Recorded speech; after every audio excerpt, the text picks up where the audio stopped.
നിയോഗ താലി. പിറ്റേന്ന് രാവിലെ ആദ്യം ഉണർന്നത് അഥർവായിരുന്നു. മിഴികൾ തുറന്നപാടെ അവന്റെ നോട്ടം നേരെ ചെന്നത് ശ്രീനന്ദയിലേക്കാണ്. തലേ രാത്രി കനത്ത മഴയായതിനാൽ തന്നെ ജനലും വാതിലും കർട്ടനുകളും ഒക്കെ അടച്ചതുകൊണ്ട് മുറിയിൽ വെളിച്ചത്തിന്റെ നേരിയ കണിക പോലുമില്ല. എങ്കിലും അരണ്ട വെളിച്ചത്തിൽ അവൻ അവ്യക്തമായി അവളെ കണ്ടു. അവന്റെ ചുടികളിൽ ഒരു പുഞ്ചിരി മിന്നിമാഞ്ഞു.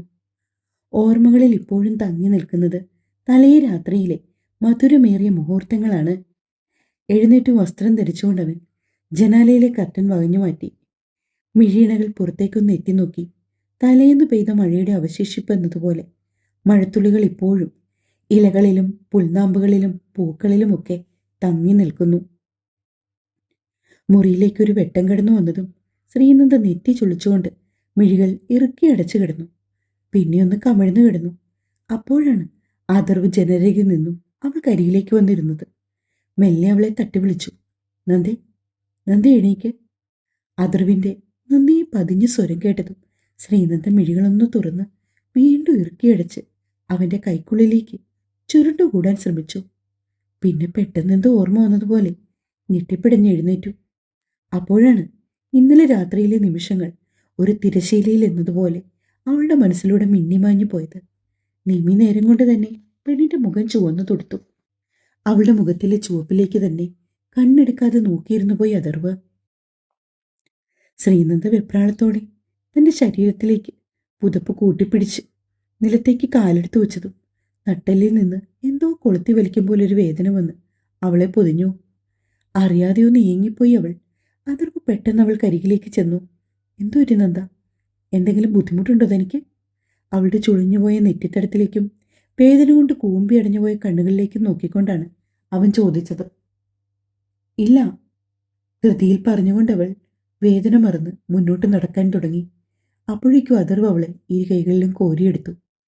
എന്നോട് എന്തിനാ നന്ദ ഒളിക്കുന്നത്?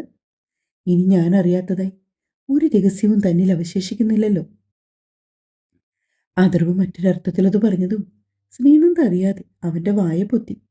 പറഞ്ഞില്ലെങ്കിലും അവളുടെ മിഴികളിൽ ഒരു അപേക്ഷ നിറഞ്ഞിരുന്നു. ഇനിയൊന്നും മിണ്ടരുത് എന്ന അർത്ഥത്തിൽ. ഞാനിനിയൊന്നും പറയുന്നില്ല. പക്ഷെ താനെന്തായാലും തനിച്ച് വാഷ്റൂമിൽ പോകണ്ട. തനിക്ക് നല്ല പെയിനുണ്ടെന്ന് തോന്നുന്നു. ഫസ്റ്റ് ടൈം ആയതുകൊണ്ടാ. മെല്ലെ ഓക്കെ ആയിക്കോളും. ഞാൻ ഹെൽപ്പ് ചെയ്യാം. ഗൗരവത്തിൽ അത്രയും പറഞ്ഞുകൊണ്ട് അവൻ അവളെ എടുത്ത് ബാത്റൂമിലേക്ക് കൊണ്ടുവന്ന് നിർത്തി. പിന്നെ മെല്ലെ ഡോറ് ചാരി പുറത്തേക്ക് ഇറങ്ങി. ഏറെ നേരം ചുണ്ടിൽ ഒളിപ്പിച്ച പുഞ്ചിരിയോടെ ശ്രീനന്ദ വാഷ്റൂമിൽ തന്നെ നിന്നു. എന്തൊക്കെ പറഞ്ഞാലും ഇന്നലെ രാത്രിയിലെ നിമിഷങ്ങൾ നന്ദയെ നന്നായി വേദനിപ്പിച്ചുവെന്ന് അഥർവിന് മനസ്സിലായി. അവന് വല്ലാതെ വിഷമം തോന്നി. അതേസമയം കുറച്ചധിക സമയമായിട്ടും ശ്രീനന്ദ വാഷ്റൂമിൽ നിന്ന് ഇറങ്ങിയില്ലല്ലോ എന്ന് അവൻ അപ്പോഴാണ് ഓർത്തത്. നന്ദ, താൻ എന്ത് ചെയ്യും അതിനകത്ത്? അഥർവ് ഡോറിൽ നോക്ക് ചെയ്തുകൊണ്ട് ശ്രീനന്ദയെ ഉറക്ക വിളിച്ചപ്പോഴാണ് സ്വപ്ന ലോകത്തു നിന്നും അവൾ പുറത്തേക്ക് ഇറങ്ങി വന്നത്. അപ്പോഴാണ് അവൾ ഓർത്തത്, താൻ ഈ നേരവും അഥർവ് വാഷ്റൂമിലേക്ക് കൊണ്ടുവന്ന് നിർത്തിയതുപോലെ ഒരേ നിൽപ്പാണ് നിൽക്കുന്നതെന്ന്. ഏട്ടാ, ഒരു 10 മിനിറ്റ്, അവൾ വിളിച്ചു പറഞ്ഞുകൊണ്ട് ധൃതിയിലൊന്ന് കുളിച്ചു ബ്രഷ് ചെയ്തു. അപ്പോഴേക്കും ഡോറിൽ അവൻ വീണ്ടും നോക്ക് ചെയ്തു.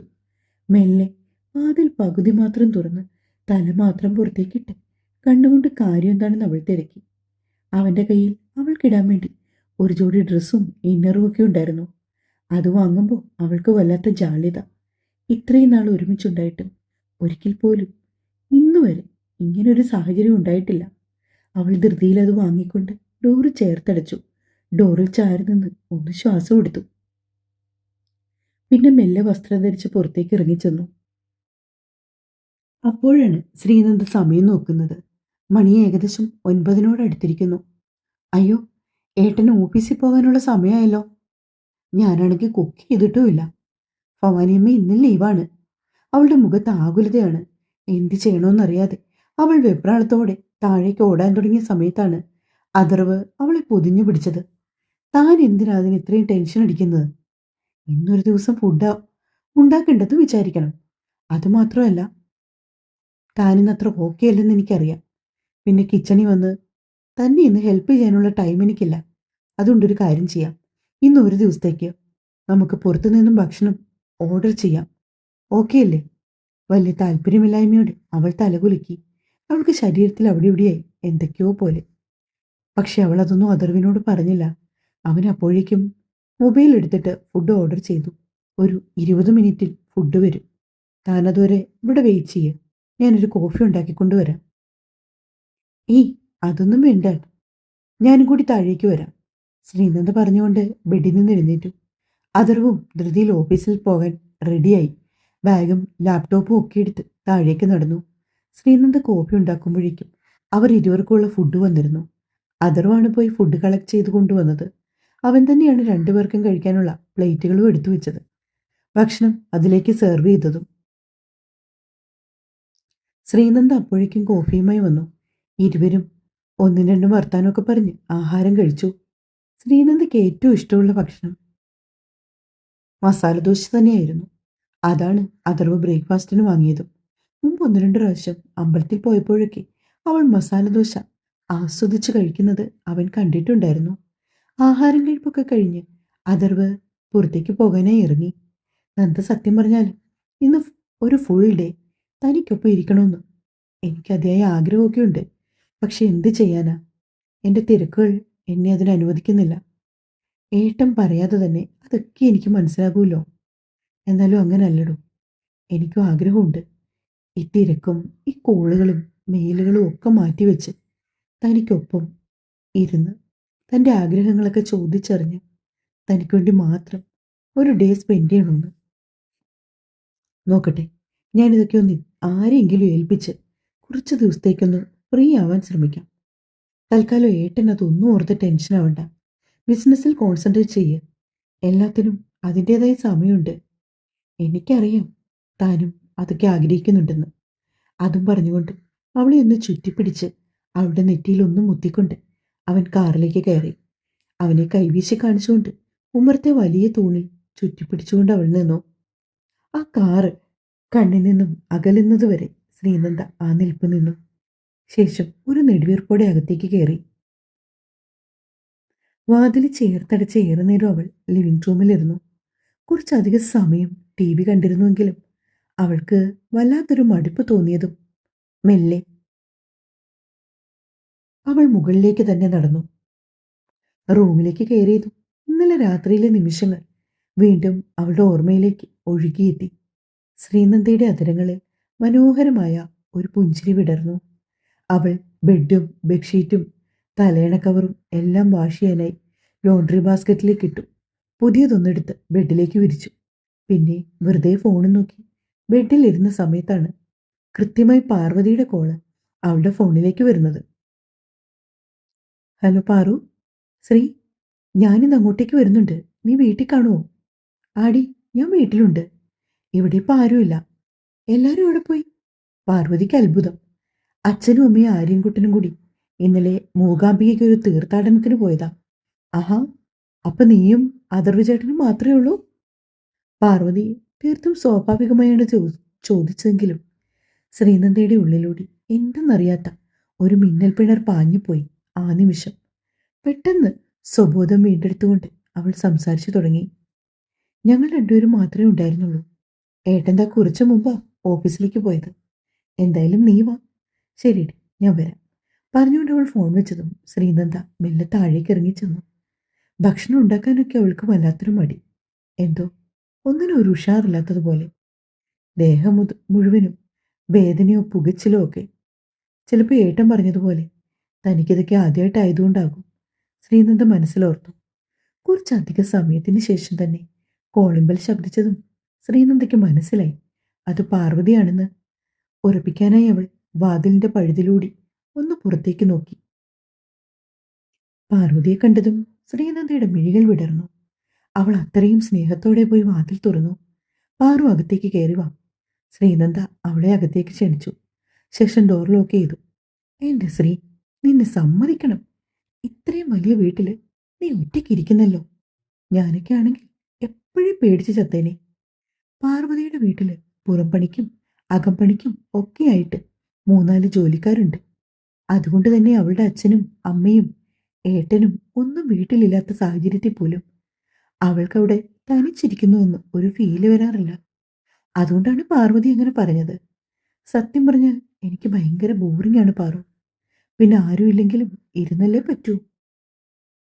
ഇന്ന് വീട്ടിലേക്ക് വരുന്ന കാര്യം ഇന്നലെ വിളിച്ചപ്പോൾ പോലും നീ പറഞ്ഞിരുന്നില്ല.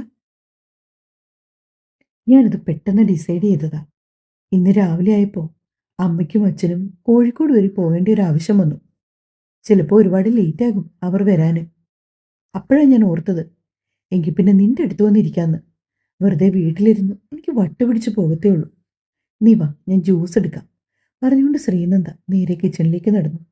അവൾക്ക് പിന്നാലെ പാർവതിയും. ശ്രീനന്ദ ഫ്രിഡ്ജിലിരുന്ന മാംഗോ ജ്യൂസ് ഒരു ഗ്ലാസ്സിലേക്ക് പകർന്നു പാർവതിക്ക് നീട്ടി.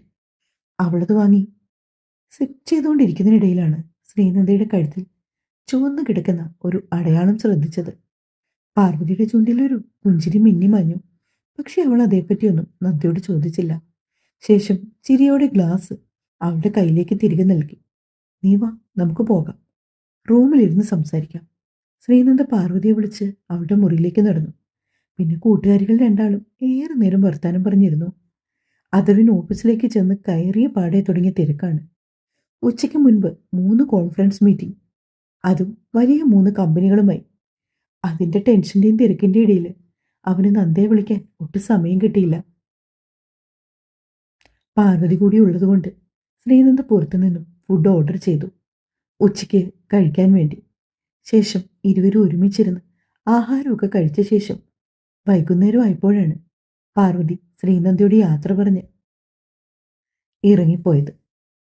പാർവതി പോയി കഴിഞ്ഞപ്പോഴേക്കും ശ്രീനന്ദയെ വല്ലാത്തൊരു ശൂന്യത വരിഞ്ഞു മുറുക്കി. അവൾ ഫോണെടുത്ത് അദർവിന്റെ ചാറ്റ് ഓൺ ചെയ്തു. ഇതുവരെയും ഒരു മെസ്സേജ് പോലും അവന്റെ ഭാഗത്തു നിന്നുമില്ല. അവൾക്ക് എന്തിനോ വേണ്ടി സങ്കടം വന്നുപോയി. അവന്റെ തിരക്കാണെന്ന് അറിയാമെങ്കിൽ പോലും അവൾ അങ്ങനെയൊക്കെ ചിന്തിച്ചു പോയി. ശ്രീനന്ദ അവനെ കോൾ ചെയ്തു. കുറച്ചു സമയം ബെല്ലടിച്ച ശേഷം ഒരാൾ ഫോൺ എടുത്തു. ഹലോ മാഡം, സർ മീറ്റിങ്ങിലാണ്. അത്ര പരിചിതമില്ലാത്ത ഒരു ശബ്ദം. ഇതാരാ സംസാരിക്കുന്നത്? ഞാൻ സാറിന്റെ പിയ ഉണ്ണിത്താനാണ്. പെട്ടെന്ന് ഉണ്ണിത്താൻ സ്വയം പരിചയപ്പെടുത്തിയത് ശ്രീനന്ദയ്ക്ക് മനസ്സിലായി. മുമ്പ് അഥർവ് പറഞ്ഞിട്ടുണ്ട് ഉണ്ണിത്താനെ പറ്റിയൊക്കെ. കുഴപ്പമില്ല ഏട്ടാ, ഏട്ടൻ ഫ്രീ ആയി കഴിയുമ്പോൾ ഒന്ന് വിളിക്കാൻ പറഞ്ഞാൽ മതി. അത്രയും പറഞ്ഞുകൊണ്ട് ശ്രീനന്ദ കോള് കട്ട് ചെയ്തു. സമയം അപ്പോഴേക്കും ഏകദേശം 3 മണിയോടെടുത്തു. പിന്നെയും അരമണിക്കൂർ കഴിഞ്ഞ ശേഷമാണ് അഥർവിന്റെ ഫോൺ കോൾ അവളുടെ ഫോണിലേക്ക് എത്തിയത്. എന്താ ഏട്ടാ ഇത്, എവിടായിരുന്നു? പരിഭവത്തോടെ അവൾ ചോദിച്ചതും അഥർവിന്റെ ക്ഷീണിച്ച സ്വരം അവളുടെ കാതിൽ വന്ന് പതിഞ്ഞു. സോറി നന്ദ, തന്നെ വിളിക്കണമെന്നൊക്കെ ഓർത്തതായിരുന്നു. പക്ഷെ പറഞ്ഞിട്ട് കാര്യമില്ലല്ലോ. ദാ ഇപ്പോഴാ മീറ്റിംഗ് ഒക്കെ കഴിഞ്ഞത്. താൻ ആഹാരം കഴിച്ചോ? ഞാൻ കഴിച്ചു. പാർവതി വന്നിരുന്നേട്ടാ. ആണല്ലേ? ഏട്ടൻ കഴിച്ചോ? ഇല്ലടോ, നല്ല തിരക്കായിരുന്നു. ഇനി വേണം കഴിക്കാൻ. അയ്യോ, സമയം ഇപ്പോൾ ഒരുപാടായല്ലോ. ഒരു കാര്യം ചെയ്യേ, ഏട്ടൻ വേഗം പോയി ആഹാരം കഴിക്കുക. എന്നിട്ട് പിന്നീട് എന്നെ വിളിച്ചാൽ മതി. ഇന്ന് നേരത്തെ വരാൻ പറ്റുമോ ഏട്ടാ? മടിച്ചാണെങ്കിലും അവൾ ചോദിച്ചു. എടോ, ഞാൻ മാക്സിമം നോക്കാം. പക്ഷേ ഉറപ്പില്ലാട്ടോ. ശരി ഏട്ടാ. നിരാശയോടെ നന്ദ ഫോൺ വെച്ചു. അന്ന് എന്നത്തേതിലും താമസിച്ച് ഏകദേശം 6 മണിയോട് അടുത്തപ്പോഴായിരുന്നു അഥർവ് വന്നത്. അവന്റെ കാറ് പോർച്ചിലേക്ക് വന്ന് നിൽക്കുമ്പോൾ ഉമ്മറത്തെ തുളസിത്തറയിൽ തിരി തെളിയിച്ചുകൊണ്ട് ശ്രീനന്ദ മിഴികൾ ഇറുക്കിയടിച്ച് പ്രാർത്ഥിക്കുകയാണ്. കണ്ണ് തുറന്നവൾ കാണുന്നത് മുന്നിൽ നന്നേ ക്ഷീണിതനായി നിൽക്കുന്ന അഥർവിനെയാണ്. അവൾ അവൻ്റെ അടുത്തേക്ക് ചെന്ന് കയ്യിലിരുന്ന ബാഗ് വാങ്ങി. എന്തു പറ്റിയേട്ടാ, മുഖമൊക്കെ വല്ലാതിരിക്കുന്നത്? ഒന്നും പറയണ്ടടോ, ഇന്ന് അത്യാവശ്യം നല്ല തിരക്കായിരുന്നു. മീറ്റിങ്ങും ഫോൺ കോൾസും ഒക്കെ ആയിട്ട് വല്ലാത്ത തലവേദന. താൻ എനിക്കൊരു കോഫി എടുക്ക്, അപ്പോഴേക്കും ഞാനൊന്ന് ഫ്രഷ് ആയിട്ട് വരാം പറഞ്ഞുകൊണ്ട് അഥർവ് മുകളിലേക്കൊന്ന് നടന്നു. അപ്പോഴേക്കും ശ്രീനന്ദ അടുക്കളയിലേക്ക് പോയിരുന്നു. നല്ല കടുപ്പത്തിൽ തന്നെ ഒരു കോഫി ഉണ്ടാക്കി മുറിയിലേക്ക് കൊണ്ടുചെല്ലുമ്പോഴേക്കും അഥർവ് ഫ്രഷായിട്ട് പുറത്തേക്ക് ഇറങ്ങി വന്നു. അവൾ ആ കോഫി അവന് നേരെ നീട്ടി. താൻ കുടിച്ചായിരുന്നോ? ഞാൻ കുടിച്ചിരുന്നേട്ടാ വൈകിട്ട്. പുറത്തെ ബാൽക്കണിയിൽ അഥർവ് കോഫിയും കുടിച്ചിരിക്കുമ്പോഴാണ് അവന്റെ ഫോണിലേക്ക് ഇന്ദിരയുടെ ഫോണിൽ നിന്ന് ഒരു കോൾ വന്നത്. ശ്രീനന്ദയും തൊട്ടരികെ തന്നെ ഉണ്ടായിരുന്നു ആ സമയം. വീഡിയോ കോളായിരുന്നു. അപ്പോഴേ അഥർവ് ഊഹിച്ചു അതാരായിരിക്കുമെന്ന്. അവൻ കോൾ എടുത്തതും മുന്നിൽ ആര്യൻകുട്ടന്റെയും ഇന്ദിരയുടെയും മാധവന്റെയും മുഖം തെളിഞ്ഞു. അത് കണ്ടതും ശ്രീനന്ദ കുറച്ചുകൂടി ഫോണിനടുത്തേക്ക് ചേർന്ന് നിന്നു. ആര്യൻകുട്ട, അവൾ അതീവ സ്നേഹത്തോടെ വിളിച്ചു. ഒരു ദിവസമേ ആയിട്ടുള്ളൂ അവർ പോയിട്ടെങ്കിലും. എന്തോ ഒരുപാട് ദിവസം ആര്യനെ കാണാത്തതുപോലെ ഒരു നോവായിരുന്നു ശ്രീനന്ദയുടെ ഉള്ളിൽ. ആന്റി, മറുപുറത്തു നിന്നും കുഞ്ഞിച്ചക്കന്റെ കൊഞ്ചിയുള്ള സ്വരം കാതിൽ വന്ന് പതിഞ്ഞതും ശ്രീനന്ദയുടെ ഹൃദയം നിറഞ്ഞു കവിഞ്ഞു പോയിരുന്നു. ആര്യൻകുട്ട, ഇഷ്ടായോ സ്ഥലമൊക്കെ? നല്ലോണം ഇഷ്ടായി ആന്റി. എന്നിട്ട് മൂകാംബിക ദേവിയെ കണ്ട് എന്താ പ്രാർത്ഥിച്ചേ? ശ്രീനന്ദയെ അവനെപ്പോലെ തന്നെ കൊഞ്ചിക്കൊണ്ടാണ് തിരിച്ചു ചോദിക്കുന്നത്. ആര്യം കണ്ണൊന്ന് ചിമ്മി തുറന്നുകൊണ്ട് മെല്ലെ രഹസ്യം പോലെ പറഞ്ഞു. ഞാൻ എന്താ പ്രാർത്ഥിച്ചതെന്ന് അറിയണോ? പറയേ. ശ്രീനന്ദയ്ക്കും ആകാംക്ഷയായി. അത് പിന്നെ എനിക്ക് എത്രയും പെട്ടെന്ന് ഒരു അനിയത്തിവാവെ തരണേന്നാ ഞാൻ ദേവിയോട് പ്രാർത്ഥിച്ചത്.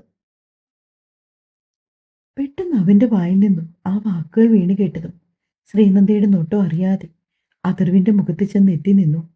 ആര്യന്റെ ബാക്കിലായിരുന്ന ഇന്ദ്രയുടെയും മാധവന്റെയും മുഖത്തും ആകാംക്ഷയും സന്തോഷവും ഒക്കെയാണ്.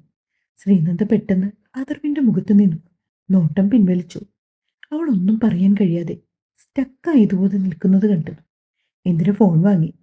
ഫോണിങ്ങി തന്നേ മോനെ. പ്രാർത്ഥനയൊക്കെ എത്രയും പെട്ടെന്ന് ദേവി കേട്ടോളൂ. അല്ലേ മോളെ? ആദ്യം ആര്യനോടും പിന്നെ ശ്രീനന്ദയോടുമായി അവരത് ചോദിച്ചതും അവരുടെ മുഖത്ത് വീണ്ടും പതർച്ച. അപ്പോഴേക്കും അഥർവ് അവളുടെ കയ്യിൽ നിന്നും ഫോൺ വാങ്ങിയിരുന്നു. എങ്ങനെയുണ്ടായിരുന്നമ്മ യാത്രയൊക്കെ? യാത്രയൊക്കെ നല്ലതായിരുന്നു മോനെ. പിന്നെ ക്ഷേത്രത്തിൽ തിരക്കുണ്ടായിരുന്നോ?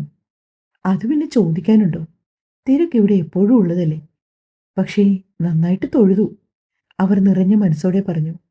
അമ്മയൊക്കെ എപ്പോഴാ ഇങ്ങോട്ടേക്ക് തിരിക്കുന്നേ? ഞങ്ങളിന്ന് രാത്രി തിരിക്കൂടാ. മിക്കവാറും നാളെ വൈകുന്നേരത്തോടെ വീട്ടിലെത്തും. പിന്നെ ശ്രീനന്ദയോടും കുറച്ചുനേരം സംസാരിച്ച ശേഷമാണ് ഇന്ദിരയും മാധവനും ഫോൺ കട്ട് ചെയ്തത്. ഫോൺ വിളിയൊക്കെ കഴിഞ്ഞ ശേഷം ശ്രീനന്ദ താടിക്ക് കൈയും കൊടുത്ത് ആലോചനയോടെ ഇരിക്കുകയാണ്. എന്താണ്? താൻ കാര്യമായിട്ടുള്ള ആലോചനയാണല്ലോ. ഏയ്, ഞാൻ ആര്യൻകുട്ടനെ പറ്റി ഓർക്കുമായിരുന്നു. അവന് കൂട്ടിനൊരു അനിയത്തി കൂടി വേണമെന്ന് വല്ലാത്ത ആഗ്രഹമുണ്ട് കേട്ടോ. അതിനെന്താ? അവന്റെ ആഗ്രഹം സഫലീകരിക്കാൻ വേണ്ടിയല്ലേ നമ്മളിവിടെ കഠിനമായി പ്രയത്നിച്ചുകൊണ്ടിരിക്കുന്നത്. അഥർവൊരു പ്രത്യേക ടോണിൽ പറഞ്ഞു. ശ്രീനന്ദ ഇരുന്നിടത്തുനിന്ന് എഴുന്നേറ്റു. ചേ, ഭക്ഷണത്തരം പറയാതേട്ടാ. പറഞ്ഞുകൊണ്ട് അവൾ മുന്നോട്ട് നടന്നതും അഥർവ് കയ്യിൽ ചുറ്റിപ്പിടിച്ചുകൊണ്ട് വലിച്ചവളെ മടിയിലേക്ക് ഇരുത്തി മെല്ലെ അവളുടെ കഴുത്തിടുക്കിലേക്ക് മുഖം പൂഴ്ത്തിയിരുന്നു. അവന്റെ ചുടുശ്വാസം അവിടേക്ക് പതിയുന്നതോടൊപ്പം അതരങ്ങളും പതിഞ്ഞു പോയിരുന്നു. ശ്രീനന്ദ ഒന്ന് കുറുകിക്കൊണ്ട് അവനെ ചുറ്റിപ്പിടിച്ചു. ഇവരെ ഒന്ന് സെറ്റാക്കിയിട്ട് നമുക്ക് കഥ തീർക്കാട്ടോ.